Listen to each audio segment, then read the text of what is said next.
My neighbor's daughter, Lily, vanished when she was 6 years old. No leads, no ransom, just gone. Her parents never moved away, never stopped hoping. Then, last night, after 12 years, their porch light flickered at 3:33 a.m. and Lily walked back inside wearing the same blue dress she disappeared in.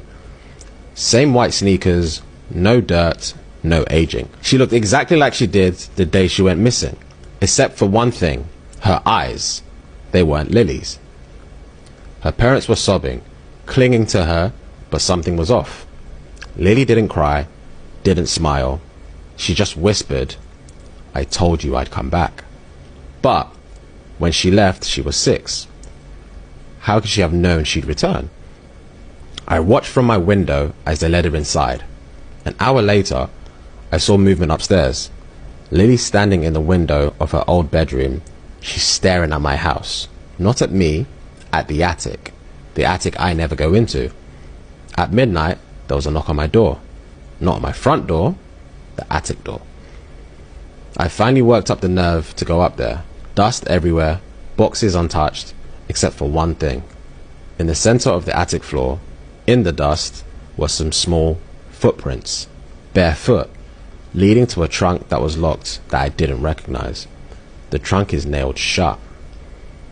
The wood looked ancient, the metal rusted, and carved into the lid, deep and jagged, was a single word. Lily. I called the police. They didn't believe me until they arrived. One officer touched the trunk.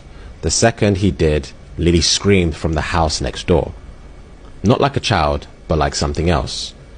The officers pried the trunk open. Inside was a small, rotten skeleton wrapped in a blue dress. Lily's dress. Her parents... Sorry. Her parents ran outside sobbing. "That's not our daughter," they said. And when we turned back to their house, the lights were off, the door wide open. Lily was gone. I don't know what came back that night. I don't know where it went, but sometimes at 3:33 a.m. I see footprints leading from my attic door, and I hear a child whispering, "You found me too soon." I barely slept after that night. Every creak in my house, every shadow in the corner of my eye, I was convinced Lily wasn't gone.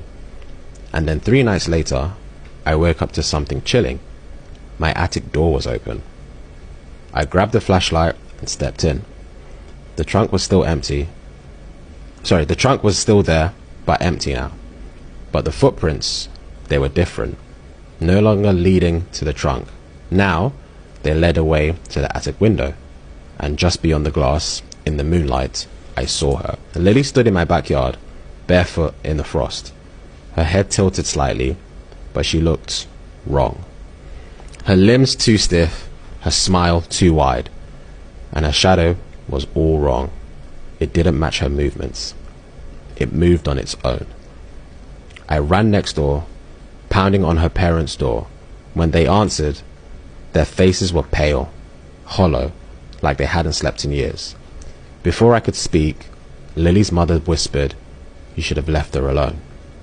They invited me inside, locking the door behind me. Then they told me the truth. Lily didn't disappear. We made her disappear. They looked at each other, afraid, and now she remembers.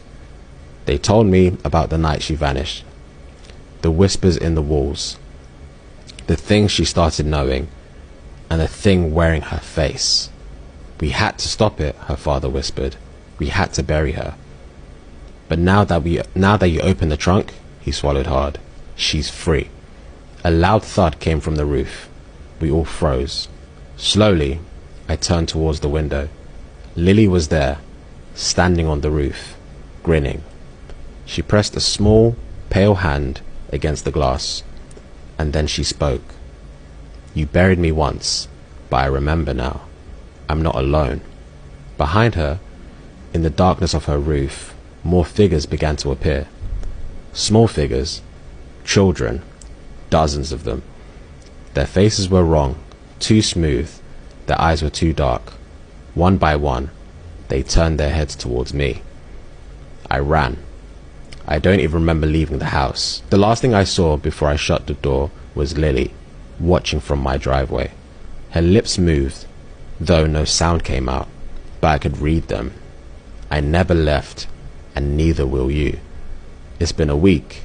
I haven't seen her since, but at night I hear small footsteps in the attic. And every morning I wake up to my bedroom door slightly open.